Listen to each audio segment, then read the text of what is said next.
Welcome back to the Anglotopia Podcast. We missed you. We missed you. There was a hiatus, unplanned hiatus. Yes. For several reasons.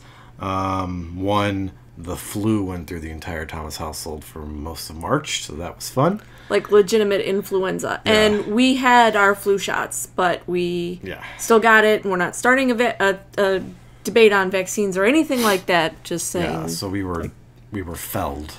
Yes. There was actually, at one point, there was a week where I almost didn't publish anything on Anglotopia, and I didn't even do the newsletter, which is the most important thing we do every week. I was just so sick. Well, what was crazy is you actually had people, like, reach out to us, like, hey, are you guys okay? Yeah, so thanks for the concern. People were genuinely worried, like... That was super sweet. Yeah, normally, like, you kind of think you're just screaming into the void when you run a publication like this on the internet. You kind of just, like, does anybody actually read it? And so to get messages like that, it's nice. You guys noticed we were gone. And a couple other things, some big life changes. I finished my book, Adventures in Anglotopia, and then I started the editing process. Stay tuned for news on that. I started a new job. And if you have seen on our social media, I too have wrote a book. Although mine is not of Anglophilia, it's romance. So it's really exciting. A lot of writing, a lot of really good life changes going on, and busy. Yeah, really busy. Trying to take Anglotopia in a new direction we talked about last year. It's still in process. So yeah, but why don't we dig right in, because everybody's busy. So yeah, this podcast isn't about us; it's about Britain. And if you hear a dog whine, it's our puppy who's in his crate because he eats everything in sight, and he's disruptive during the podcast. We managed to have the kids outside of the house, but we couldn't get rid of the puppy for the afternoon. So yeah. So if you hear him, he's fine. He's in his crate, his happy place. So we decided today to do. Drum roll. Our Britain bucket lists. I hate that term, bucket list. Yeah. And the movie is terrible. Oh. You went there. But it's the best way to summarize what this is. We've been at this since 2007 now. And there are things that are kind of like life goals that I really want to do in Britain.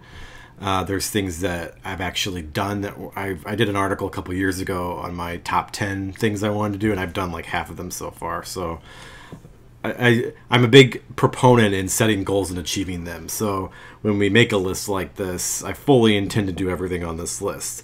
But this list is the long game. This is like for the rest of our lives. So some things are kind of out there. Some things are very simple. It's just a matter of booking a trip and doing it. Some things that require physical training. Some will require growing courage. You're going to become a British ninja. Yeah.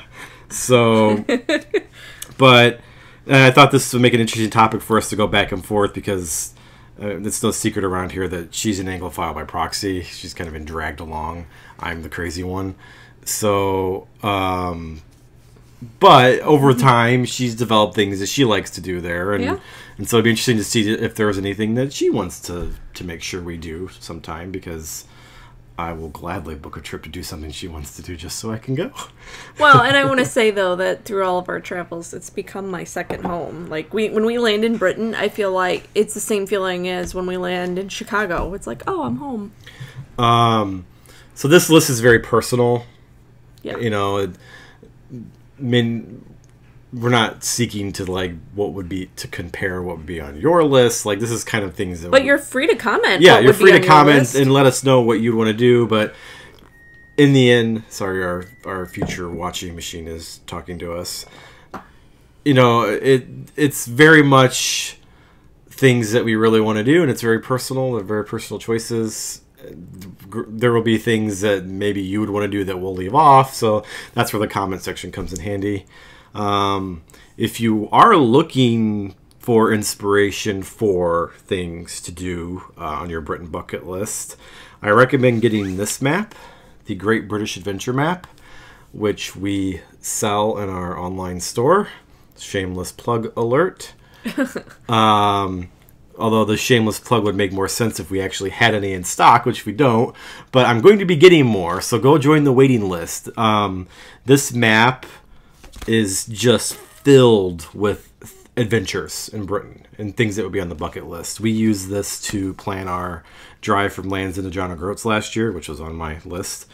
And it's filled with railway journeys and walking journeys, and highly recommend it. You could spend hours looking at that and still find something new each time you open it. So I'm gonna I'll put a link in the show notes to this. So get on the waiting list for when we get more, because this is one of our best sellers. And it should be, just for those on the waiting list, timetable ideas of when it might be back in stock? In the next month. Oh, okay. So not very long. Yeah, in the next month. I just have to place the order. I need the money to pay for it. So.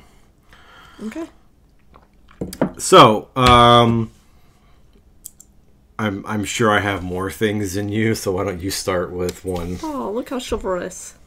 So this is really kind of corny, but I really have a thing for like really grand, regal and stately hotels, and I think London does it really, really well. Like, you have the Savoy, you have the Ritz, you have, is it the Dorchester? So we have this thing. It's silly because these are very exclusive, very high-end hotels that we cannot afford to stay in. So instead of being able to afford to stay in one of them, a lot of these hotels are very famous for their cocktail bars.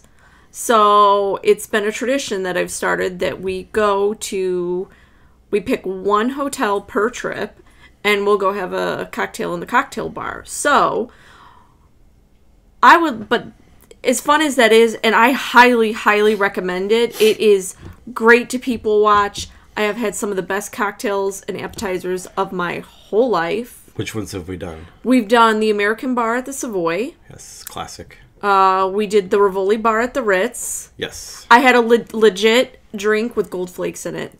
It was the most beautiful thing. It was almost too pretty to drink. And then we did the Dorchester. Yes. I can't remember which bar, though. It's the big bar at the front that faces Hyde Park. But I don't think we would go back there now because of the whole Sultan of Brunei thing. He owns it. Oh, well. George wouldn't approve. He means George Clooney. She's a big George Clooney fan. But, that being said, I would love to actually stay in one of these big hotels, like where there's fresh flowers in the room, and not just stay in one of these hotels. Like, get the experience. Yeah, I don't want to just be an interloper, because then that's just uncomfortable. But really do it in style. Like, that would be, what an amazing experience. We saw a thing, wasn't it the Savoy, where if you stay in a room that is of a certain level, like, they give you a butler? Yeah, that's insane. It is insane. It is indulgence at the highest level. But just to have an experience like that, and I just have to say, if I'm going to go anywhere in the world and have a butler, I want a British butler. Yeah, right. Like, that's the gold standard of butlers, right? So that's mine. That's like a two-parter. To stay at one of the big, fancy, landmark London hotels, and to finish our cocktail crawl in the big, fancy London hotel bars. But, they have to be, I want to make clear that they have to be, landmark. Yeah, I mean, there's cocktail bars. 1,000 cocktail bars in London. Exactly. So. And I'm sure they're all great, but... It has to be something that appeared in a movie or a book at one point. Well, let's put it this way. If you, did a shift, during the Blitz, and you were like, man, I need a drink, and you knew that bar was open, you're on the list. I should say, I don't actually drink alcohol ever. So when we go to these things, I usually get tea. So I have a good judgment on who has good tea in all the bars, cocktail bars in London. Who has the best tea then? Come on.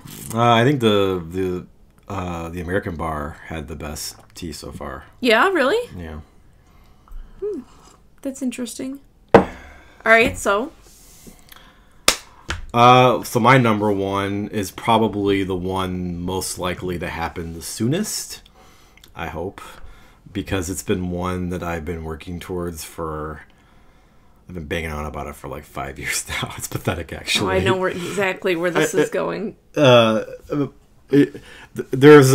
are many not dead, but many zombie dreams on Anglotopia of trips ungone on. And one of them is I really want to walk Hadrian's Wall. It's about an 80-mile walk from coast to coast in northern England. It follows the route of the wall built by Emperor Hadrian, most of which is still there in ruin form, and it's a moderately strenuous walk that takes about a week, and it takes in some of the most beautiful countryside in Britain. And there are companies that can help you plan it, and you basically just check in at the B&B at one end, and then your bags follow you to each B&B along the way. And I think the longest stretch is like 16 miles. So, but there's a problem with wanting to do Hadrian's Wall. And that problem is that I'm very lazy and I don't walk. So I work from home and I live in an area where I can't like walk outside my front door and go for a walk. I'll get run over by a car. So I don't really walk that much currently. And so if I try to do the Hadrian's Wall walk tomorrow, I will probably die in the process because I'm fat and lazy. So I'm just staying quiet. So a few years ago, I started an article series, Training for Hadrian's Wall, about the process of getting ready to do it. It's walking. So it's like the training isn't that strenuous. I just need to walk, and I need to walk a lot, and I need to be able to do 15 to 20 miles in a day and not feel like I want to die. So a few years ago, I started doing that. I started going to the local national park and doing walks, and I got my range up to a 4-mile walk in a day. And then winter came, because winter comes every year, and winter's terrible, and you can't go for, it's really freaking cold, and then the parks close, and it's hard. The paths get, they're snow covered, and then the seasons go by. I half-heartedly start walks again and try to train. It just doesn't freaking happen. Well, so, you can come work out with me. Yeah, I don't want to do Orange Theory. Wimp. Yes. So how are you ever going to do that walk if you don't legitimately put your mind to it? I'm getting there. Oh, folks, he really wants to do this, but you're going to have to help hold him to account. I mean, seriously. So here's the plan. Okay. Plan for action. How am I going to do Hadrian's Wall? We're not traveling this year for various reasons, unless the Downton Abbey tour we're sponsoring happens. That's still up in the air. But we're not traveling this year, so I can't go this year. And you can only do the official walk from May to September because they don't close the trail, but they don't want people to use the trail in the off season because it damages it for everybody else. So think about it's a national trail that's maintained. Well, not only that, too, unless you're really hardy, like that's way far north. Like I imagine the weather probably turns. Well, we've experienced northern England now. Well, we've experienced northern England in October. September. When the weather was good. But it was cold. It was rainy too. So you kind of have to do it in the summer months. So obviously I can't do it this summer. So my hope is that I'll do it next summer. So if I'm going to do it next summer, I want to do two things to kind of kick this bucket list thing in the arse, as the British would say. So this summer I'd like to go for walks with my kids and with my wife and with the family or by myself, and try and build up my mileage. I'd like to maybe get back up to that 4 or 5 mile mark this year. Okay. And then I'd like to get the Thomas family to get a treadmill so that when October comes and we can't leave the house for 6 months. I support this decision. I'd like to keep the mileage up during the winter. And this is just walking. I'm not going to run on a treadmill. Running's awful. Why would I run on purpose? Letters to Jonathan@Anglotopia.net. And then at some point, if I can meet my mileage goals this summer, I think I should be allowed to buy my plane ticket to go next summer. And because then if I have a hard deadline, then nothing can stop it, right? So Through the winter, I'll do the treadmill and keep up the mileage, try to increase it, and then when spring comes around, really whole hog it. And I figure I'll be ready to do the walk when I can do 16 miles in a day, and then get up and do it again the next day, and not die. Yeah, well, and I think you've got to time your miles too, like. Yeah, because it's the pace. I mean, you can do the walk at whatever pace you want. Some people will even run it. But I've got several books on this, and it's a gingerly pace. It's not you're going to take all day, and the whole point. This is one of those examples where the journey is a destination, not a specific place. So, I don't have to walk. I don't have to walk at a fast pace. I just have to be able to do it. Well, that's what. But my point is that. And I'm not meaning to offend, but you don't want to still be walking out there at 9 p.m. having set off at 9 a.m. No. And, so time does matter to a certain extent. And the routes that are laid out in the guidebooks I have will, like, if you do this many miles, you'll arrive at a nice pub for lunch. And if you do this many miles, you'll arrive at your B&B and eat. Ooh, pub lunch sounds so good. Although I have a feeling eating a pub lunch and then wanting to get back on the trail is going to be a difficult challenge to overcome. You've got to eat light. And then the last pub, you can, have a steak and a bottle of wine. So you're going to need it. So that's the big one for me. And I want to do it, so okay. Kick my arse. Folks, he's gonna need your help. I've been kicking for 5 years, and I'm gonna do the 2 other walks that I kind of want to do, since I segue into those, and then you go next. Sure. Now, if I can accomplish this walk, which is one of the shortest long distance walks in Britain, next I'd like to do the Wainwright Coast to Coast. I have a book right here. For those who are unfamiliar, Alfred Wainwright wrote the best walking and fell guides of the Lake District that have ever been published. Like, his attention to detail is incredible. He hand wrote every single page and hand drew every single map. Wow. And yeah, that's dedication. Yeah, he was very dedicated. Many people speculate he might have been on the spectrum, which would make a lot of sense. Because he was obsessed. He actually said, "This is the day I'm going to finish doing all of these guidebooks," and he finished on that day. That's amazing. Yeah, so he's a very interesting character, and so one of his famous walks is the Wainwright Coast to Coast, which goes from the North Sea to the Irish Sea, or vice versa, St. Bees Head to Robin Hood's Bay, and it's about twice as long as the Hadrians Wall walk. So it takes about 2 weeks to do. And it goes through, the elevations are much, they change much more steeply. So it's a little more strenuous and a little bit more of a challenge. So, but I figure if I can do Hadrian's Wall, there's no reason why I couldn't do this. I think I could do Hadrian's Wall, in the summer, but that one, I would have to train for. Yeah. So there's that one, and then one that I really want to do with you is the Cotswold Way.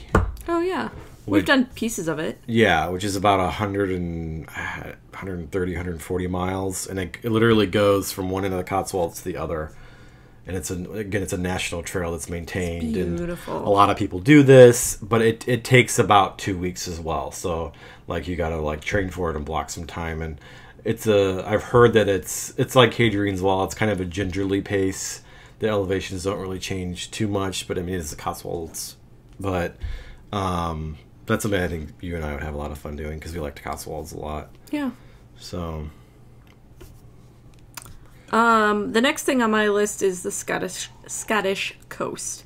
So we went up to Scotland for the first time ever when we did the John O'Groats, Land's End to John O'Groats, and I absolutely fell in love with the eastern Scottish coast. Now, full disclosure, I did too. I haven't been down the western side. It might be just as beautiful. It might be more beautiful. But as we were driving up, these beautiful winding roads and cliffs, and just it reminded me a lot of actually Northern California, but it was so beautiful. And we had this idyllic fantasy where, like, you know, we'd stay in a stone cottage that has a fireplace and you could see the sea and we could write and, you know, we would have our groceries delivered and go down to the pub for dinner. And, like, I would love to legitimately do that, to just, like, maybe when our kids are much older, just be like, okay, like, we're going to take 6 months and we're going to rent a little cottage up in Scotland and that's all we're going to do. We're just going to write and we're going to sightsee and, you know, eat at the pub and just explore Scotland and enjoy the noise of the sea. I think that would be amazing. I support this. Feeding into that, one thing I'd love to do is the North Coast 500 driving tour. We heard about this while we were up there, and it's a drive that does. It's a 500-mile drive that does a loop. Those are British miles. Yeah, and British miles. Or Scottish miles, excuse me. And it does a loop of the Northern Highlands, which are it follows the coast, so beautiful along the way, and then you drive, and so that's something we really would like to do. I love driving in Britain. It's like my favorite thing to do, and we'll talk more about driving when we do our podcast on getting around Britain. But it's just something that I really like to do.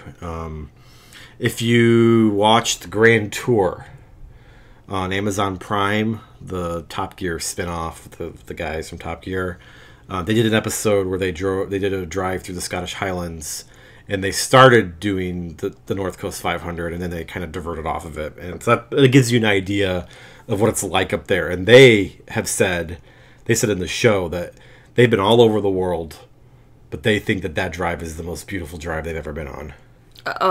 We would agree with them. We did some of the drive that they did. Yeah. And it was, I was going to say earlier, it's undescribably beautiful up there. Yeah, I mean, it's just endless sea. All the roads hug the coast, and there's mountains and castles. It's not expensive. No, it's not. I mean, I maybe because Northern Scotland is very affordable. Well, and maybe because we have spent so much time in London, which is one of the most expensive cities in the world. Yeah. Like, you will get sticker shock, but you go up to Northern Scotland and it's very affordable.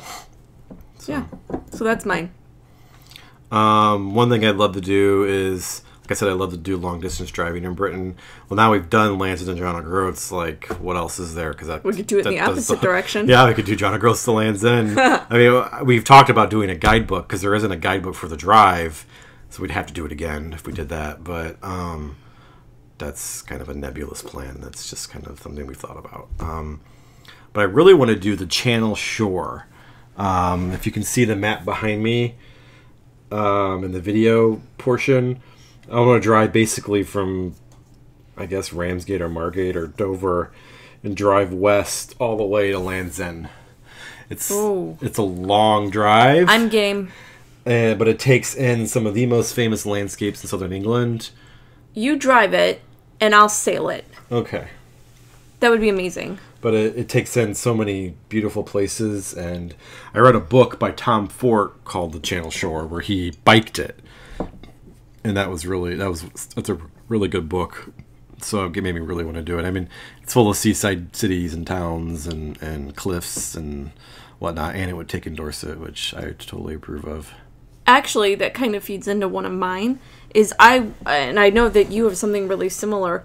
When we were down in Cornwall for Lane's End to John and Groats, there were some really beautiful little Cornish villages. I would love to rent a cottage for the summer while our kids are still kids, and somewhere where we can walk to the shore or it's just outside the door and, you know, just kind of do a Cornish British summer. I mean, Cornwall was amazing and beautiful in September. I can only imagine what it's got to be like when you can go sit down on the beach. They're just amazing. Yeah, we haven't talked a lot about Cornwall in general, but we really... Shh, don't tell anybody. We really loved Cornwall. I'd really like to go back. Yeah. I could see, like, if we ever settled in Britain, I think Cornwall would be in the running. I really do. It's so beautiful. And you can fly to Newquay from Heathrow, so we wouldn't have to drive or take the train down. And I could have a sailboat. Speaking of Cornwall, I emailed Tregathan Tea about stocking their tea here in the U.S. Ooh. We'll have to let you know how that goes, folks. Yeah, well, they're keen. The managing director wrote me back. Ooh. Are you editing this out? Why would I need to edit it out? Oh, okay. His name's Jonathan. I thought that was cool. Oh, okay. So they're Hi, Jonathan at Tregathan Tea. Yeah, they're very keen. So hopefully we'll be stocking that soon. I'm waiting to hear back. So, I lost track. So I said British seaside summer. Okay. Feeding into that, and we talked about this the other day, actually. I would love to do the season. That's on my list, too. Oh, all right. Yay, let's do it. Okay. For those unfamiliar, the season is basically the Great British Summer. Mm-hmm. And there's debate on when it starts in the year. Some say it starts with the boat race in April. Others say it starts properly with the Henley Regatta in May. Go Oxford! Yeah, go Oxford. That's right. It's this weekend. I know. I can't wait. I'll be wearing my colors. So, the season is the season's more of an upper class thing and a middle class thing. And it encompasses all the big events of the Great British Summer. You've got the Henley Regatta, you've got Wimbledon, you've got the last night of the proms, and I'm forgetting all the other things. But there's events throughout the summer that the British social calendar kind of revolves around, and it's an offshoot of the horse races. The horse races, yeah, Cheltenham and is Queen's Tea Party in there too? The Queen's Garden parties, and then she also her official birthday in June with the yes the Trooping of the Color. Yep, I was Trooping the Color. Sorry, Woo. You got to get it right, or we'll get letters. Hey, come on. Get with it. But yeah, like if there's actually a book about it called The Season. I'm gonna need to buy a lot of hats. That's right. That's where hats are worn. And it makes me think of My Fair Lady. So, but it's something. So what I would love to do is go at the beginning of the season and stay the whole season and do all the things. Do you want to stay in London for that, or Windsor, or probably in the suburbs? Somewhere like Windsor would be ideal. Somewhere where we have a garden, like a back garden, and we can just sit and somewhere enjoy. that's calm. Yes. And because you have to be in London, because a lot of the things are in London. Well, that's what I'm saying. Like, but we'd have to be close. So if we stayed somewhere like Windsor, we can just take the train. It's 20 minutes to pat it. Okay, but correct me if I'm wrong here. If this is like a high class thing, we're not going to be rolling up on the train. Oh, that's very common to take the train. Really? Like all dressed to the nines? Like with my my ridiculously big, beautiful hat? There is first class on the trains, my dear. Oh, this is true. This is true. I think of like commuter train. Then there's Glyndebourne, the outdoor opera festival. Like, I'm game. Yeah, so there's lots of wonderful things. And you get to pack a British picnic to a lot of these things. Yeah, because they're outdoors. And let me just say, the British picnic like no other. 3 words. 4 words. Scotch egg, strawberries and cream. Yeah. I rest my case. Yeah, that's the Wimbledon thing. That's what you do at Wimbledon. You have strawberries and cream. Yep, I'm game. So we'd like to just rent somewhere for the summer, go for the summer, and do all these things that we can afford to do. And obviously, this would be a very expensive proposition. Yeah. So the goal would be, hopefully, by the time we're able to do this, somebody else is paying for it through a book deal or whatever. Or one of us has married a royal and is taking the other one along for fun. I don't know. But yeah, we would. It would be a thing that we would economically exploit for articles on the website, travel. Like, we would make it. It would be a business proposition. So, like, it wouldn't just be like us effing off for the summer in England. Ooh, you went there. Yeah. But I noticed, like, look at how many of our bucket list things take place in the summer. And I wonder if that's because when we normally travel, we're not usually there in the summer. Yeah, I mean, I went last summer, and it's so nice in the summer. We usually go off season because it's more affordable. It does get hot, but I think it's hot here. I have a whole chapter in my book on the Great British Summer. Yeah, it is pretty great. I won't lie. So, why don't you pick one next? I really, well, I guess I have 2 more. I want to do the Scottish Islands. I'm a knitter. I agree. And so, like, there is a huge tradition of knitting, up on the Northern Islands. And I love how remote they are. I feel like as great as communication is these days and interconnectivity in a global society, these are all really important and great innovations. But sometimes the world is just really loud. And wouldn't it be amazing to just be able to basically just kind of check out, like go up to one of these little islands and you can only get to by boat. Yeah, and just, spend some time together as a family and just kind of disconnect. Yeah, we watched a show a few years ago about Fair Isle, about the people who live in Fair Isle, which is, everyone knows Fair Isle as the Fair Isle knit pattern. And knitting patterns. And it's a little speck of an island in between or the Orkneys and the Shetlands in the middle of the North Sea, and you can only get there by boat or plane, and if it's cloudy, nobody gets there, and it's literally one of the most remote places in Britain. Well, look at Harris. Yeah, like they set the mark. That's the Western Isles. I know, but they set the mark for Tweed. I mean, these are really tiny islands that made a global impact, which is amazing. Yeah, I don't know if you can see in the frame, but the Fair Isles, a little speck there.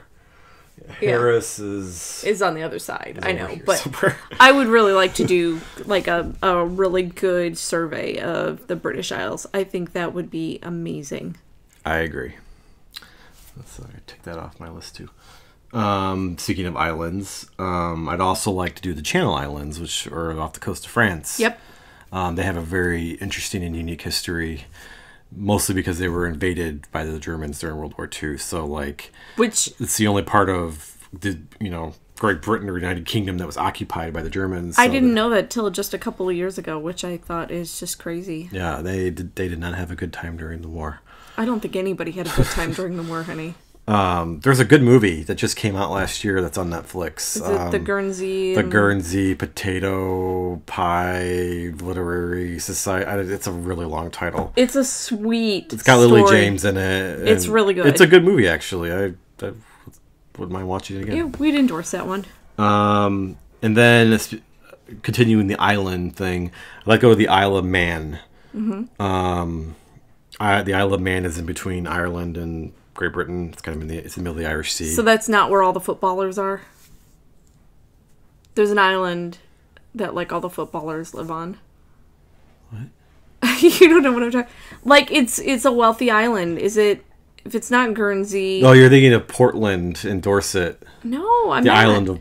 Or maybe I don't know. It's the Pool Peninsula where there's a bunch. It's the most expensive real estate in the world. Yep. No, that's not the Isle of Man. Okay. The Isle of Man is famous for the Isle of Man TT race for men. Huh? It's the Isle of Man. Oh my gosh, that fell flat. Slow the uptake today. Wow. But it's a race. There's a road that goes the ring road around the island, and it's a motorcycle race that. Yeah. Until a few years ago, Jeremy Clarkson actually owned a house on the Isle of Man. You want to go see a motorcycle? No, I don't want to see the motorcycle race. I want to see the island. You're not a big motorcycle enthusiast. No, I'm just saying for people who give them context. I get it. So that's...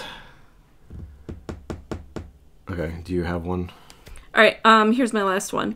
I would like to stay somewhere long enough close to London so that I could go shop at their amazing markets. They're like Spitalfields and be able to cook. The Borough Market.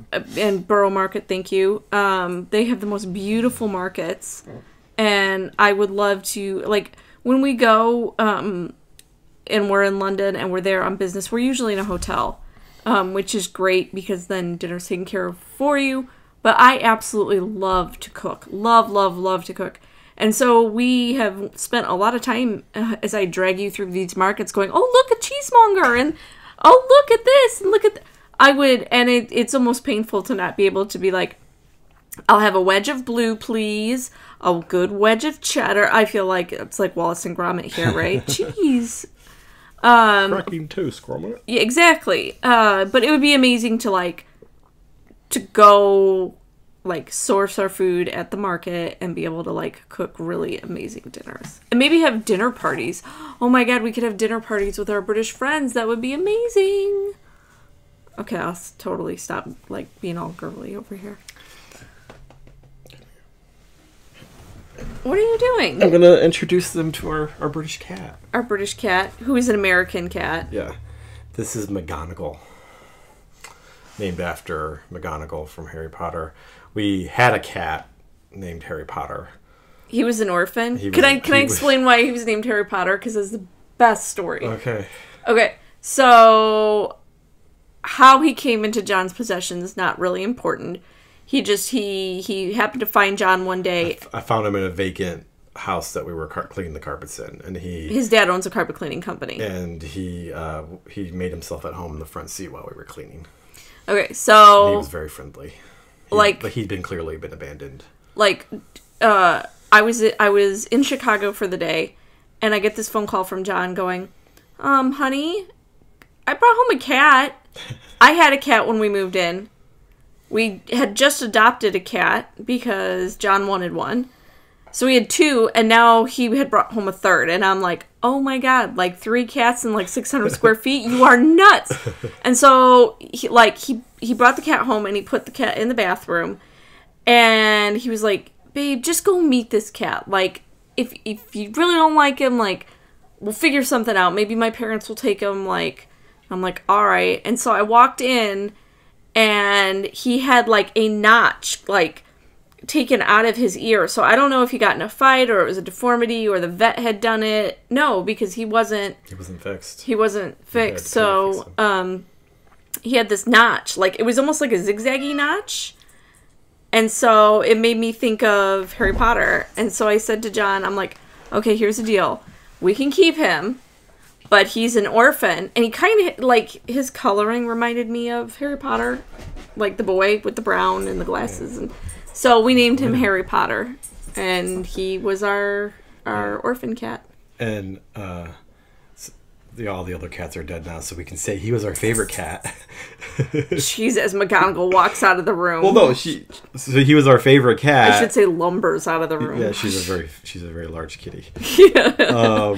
So he was our favorite cat. He was everything you could hope for in a cat. Super affectionate. He would eat my beard. Which crazy, was actually really gross. But he was attentive. But he was HP. He was Harry Potter. When we moved into this house 5 years ago, we had him for 10 years. Yeah, he was an old guy.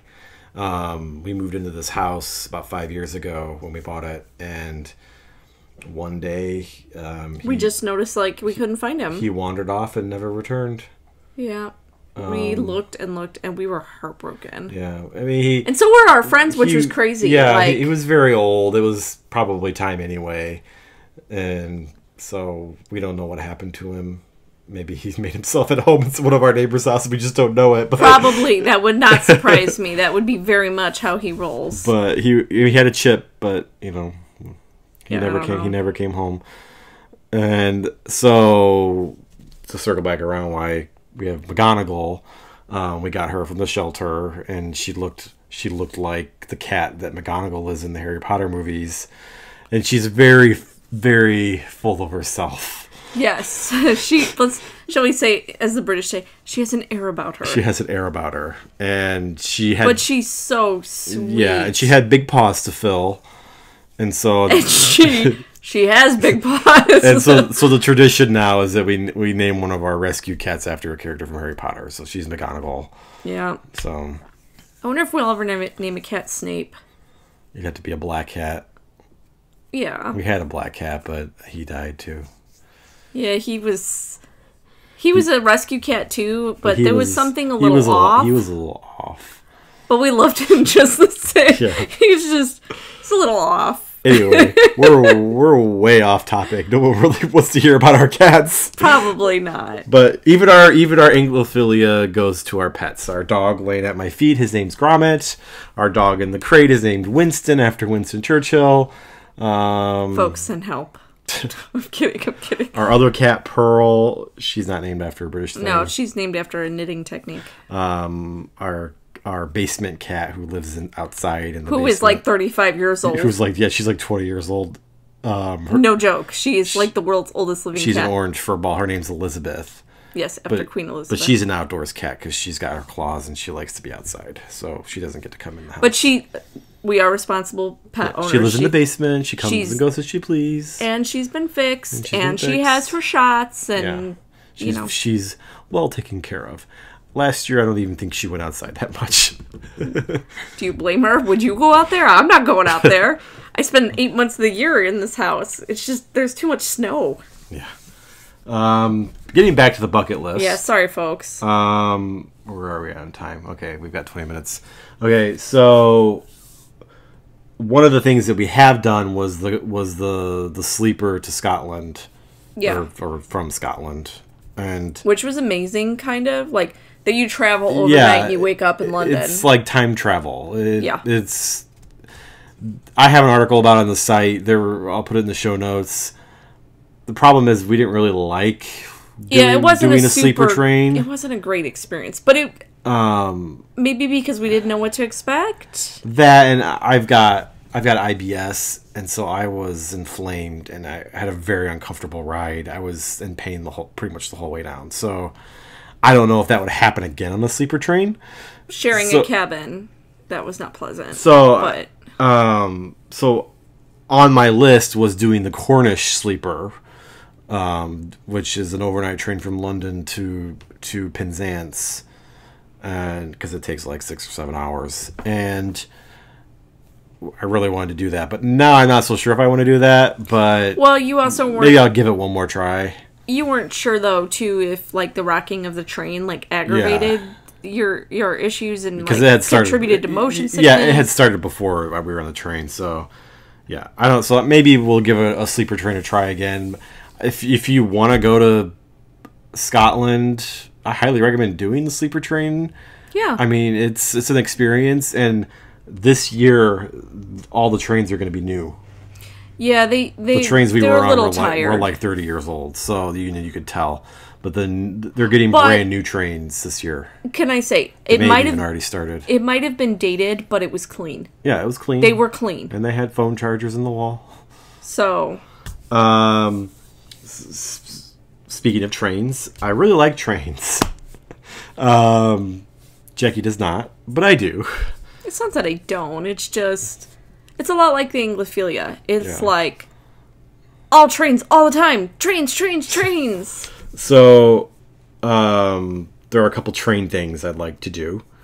One of which is I want to go to the top of Snowdonia, the tallest mountain in Wales. I'm not going to walk up the mountain. Notice a trend here, folks. Thankfully, the Victorians put in a narrow gauge railway that goes to the top of Snowdonia. Oh, of course they did. So, I'd like to take the train up Snowdonia. And then I'll wait for you in the bottom at the pub. Come up as long as it's clear. Is there a pub up there? There's a cafe. There'll be tea. That wasn't my question. And so I love to there's a lot of heritage railways in Britain. Heritage railways, I jokingly call railways to nowhere. Britain has a lot of disused railway lines, and train enthusiasts have reopened them. Sorry, that's our water filtration system screaming. It happens every couple of hours. Keeps the pressure. And the noises of the Thomas household in this podcast. Yeah.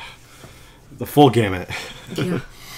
So, they're usually small lines that are like 5-10 miles. They're steam trains, usually old train cars, and they have a very vintage train experience that you would have had at the early 20th century. I've been on several of them already, and they're all kind of a type of how they are, and I like them. They're fun. So I'd like to go to all the heritage railways around Britain. You'll find me at the pub. There's like 50, so I could just tick off a few every couple of years. I'd also like to drive a steam train. Oh, good Lord. Somebody help me. I'm kidding. I'm kidding. You could do it. I don't want to do it. No, I'm just saying the Swanage Railway, they have driver days, experience days where you pay them a large sum of money, and which goes to keep the rail service. They'll teach you how to drive a steam train, and they'll let you drive it. Well, if the apocalypse happens, you will be our guy. You can drive the locomotive. And then this one, which will probably be one you get dragged along on, I'd like to visit every tube station. Again, I'll be at the pub. In one of two ways.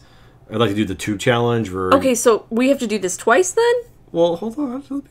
Let me lay out the plan here.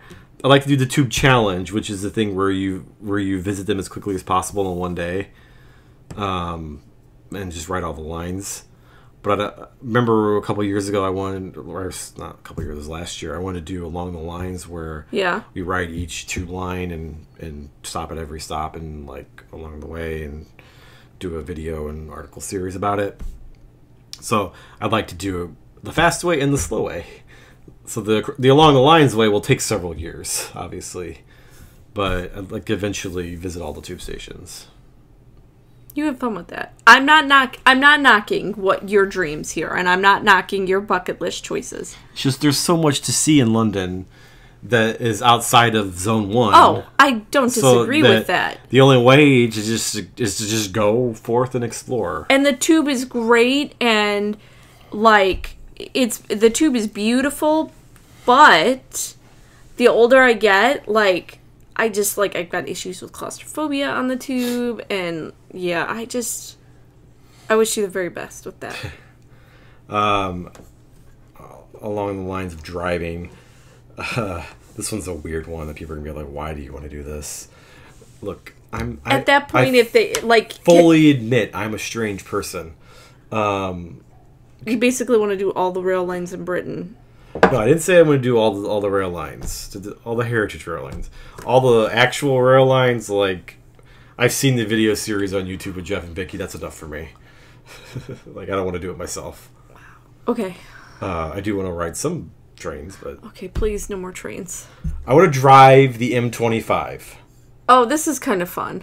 The M25 is the orbital road around London. Right? Nope, that's Birmingham. There's London right there. There's the M25 right there.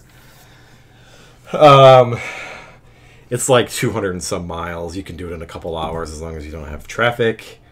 The joke is that the M25 is Britain's longest car park. We should do a collab with the guys from the Green Tour, and they can build me a pub in the back of the car as we do the M25. But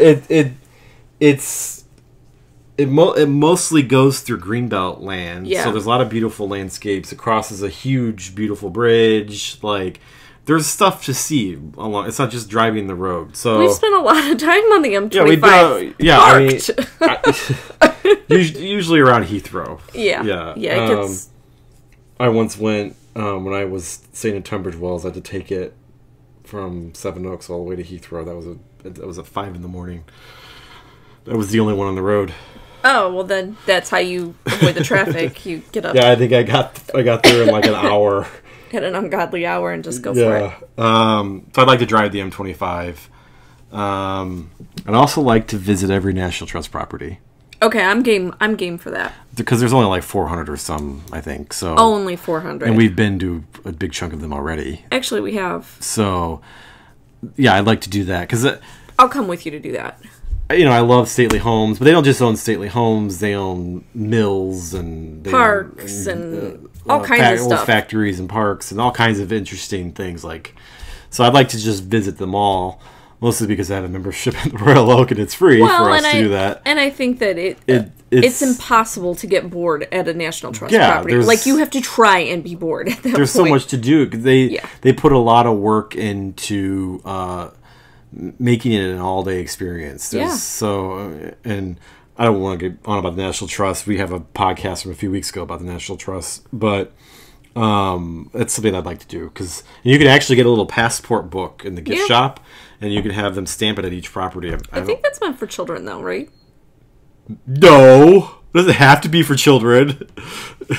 Again, not knocking your dream here. One of the things that was on my list they did a few years ago, back in 2016, or was it 2017? I don't know. It all runs together. As I did a summer course at Oxford. I'd like to do that again. They occasionally do a Churchill course. I really like to do that. Or, get a graduate degree from Oxford. something I don't need to do or could afford to do, or probably don't even have the GPA that would let me in on. But, you know. You're very smart, and you did very well in college, so You know, don't knock yourself. If anything, I'd like to do another summer course, because I like Oxford in the summer is so lovely. Well, that's like key Britishness right there. Yeah, like it's just beautiful. Yeah. And the golden stone and the golden summer sunlight, and it doesn't get dark till like 10 o'clock at night. And there's so much going on in Oxford. There's concerts and outdoor theater, and like when I was there for my last course, like there was just so much to see and do. Like it was amazing. And then when it rains, like on the stone, and it's great. Like I really want to go back to Oxford this summer, and there's a great bookstore there. So I'd like to do one of those again. And then, have you thought of anything more while we've been sitting here? All right, then it's time for the final two.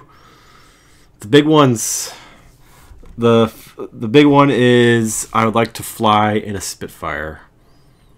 That's really cool. For those unfamiliar, a Spitfire is the iconic airplane from World War II that is largely responsible for winning the Battle of Britain, although the hurricane played a role. I'm not knocking the hurricane.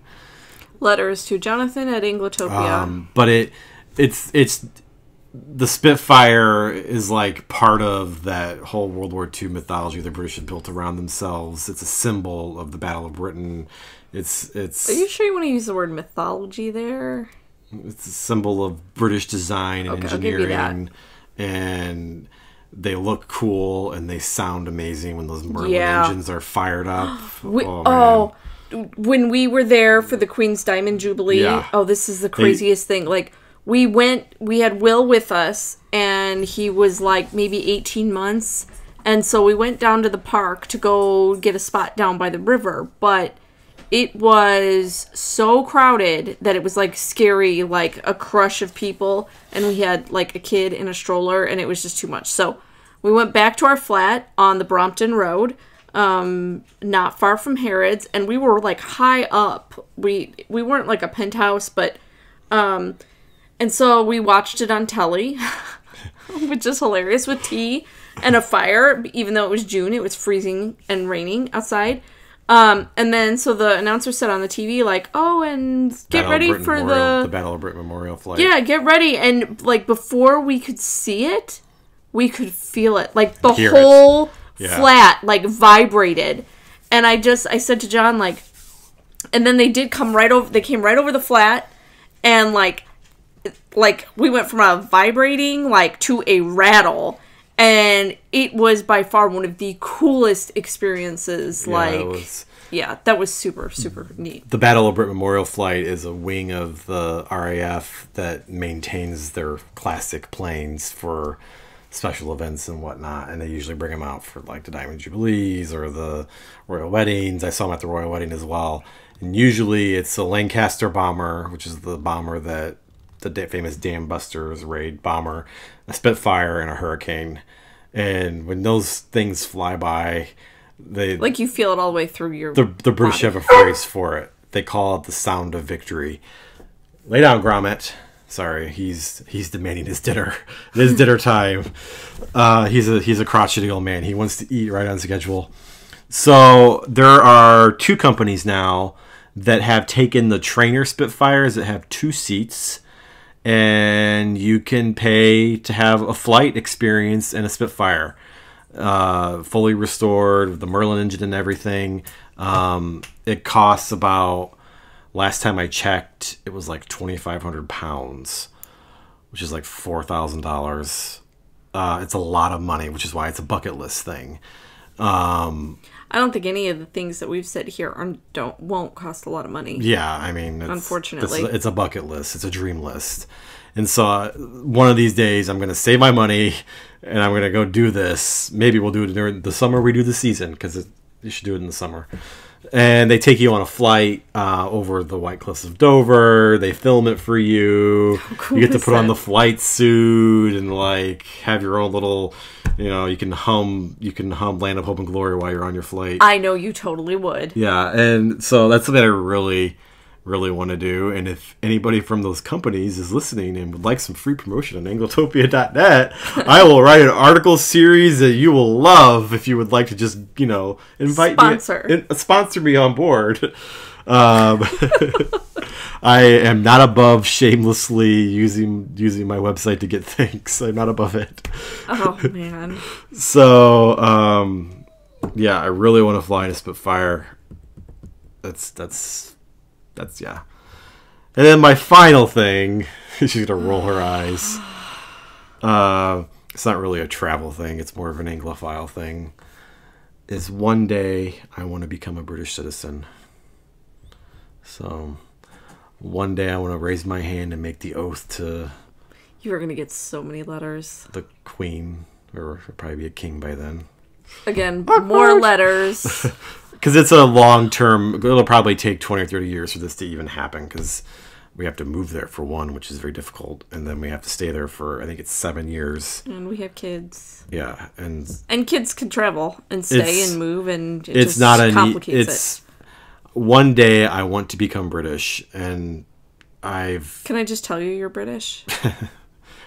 when I was at the RWI, the author sponsor was sitting across from me at the farm table, and I was wearing my green hat and my country garb with my boots. Yeah. And he's like, Jonathan, you really do look like an English countryman. It was the nicest thing anybody's ever said to me. Well, you know what's kind of funny about that too is, okay, so because you're ginger, like in a crowd, I could spot John right away. In Britain, you look like every man. Like, you are hard to spot in a crowd, which I think is really funny, actually. My family did the ancestry DNA. I'm 75% British, so pale skin, red hair, I fit right in, right? So, I've another shameless plug for the book. There's a chapter in the book about this. One day, we want to own a cottage somewhere. We want to live a British life, become British, get a British passport, and... one day I'd like to just come to Britain from America and go through the citizen line and be welcomed home. And, yeah, I mean... Do you need a tissue?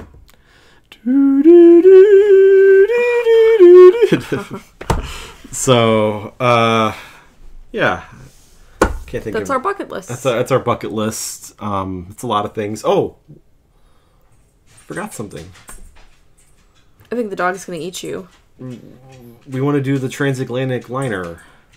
Oh, yeah. That would be really fun to do one of these days. The through Canard, do it one way and fly back. But although, I don't know. Like, there was that big news article, was it last week or 2 weeks ago? Ship in Norway with the weight. I don't know. Yeah, there's a reason we invented airplanes, so I don't necessarily really want to do this, but I've heard from people who have done it. They say that it's really special. It's a really special thing to do, and it's it kind of feeds into that whole luxury hotel experience. Quiet, Gromit. We'll feed you in a minute. Feed you in a minute. And that luxury hotel experience you like. I mean, it's literally the lap of luxury on the open sea. Yeah. But, Yeah. I don't know. So, it doesn't have a sail. It's not a proper boat, right? It doesn't have a sail. It doesn't have a sail. Not that I would really be interested. I don't know. So, what would be on your Britain bucket list? Feel free to leave a comment on the YouTube channel or on the Facebook post that will go out with us, or on the website. We'd love to hear your ideas. If you've done any of these experiences. Yeah, if you've done any of these, we'd love to hear any tips or advice. That's one of the great things about running this website is we get lots of great advice when we ask for it. So, feel free to send us any ideas and what your bucket list things are, or any tips. So, thank you. Bye. Bye-bye.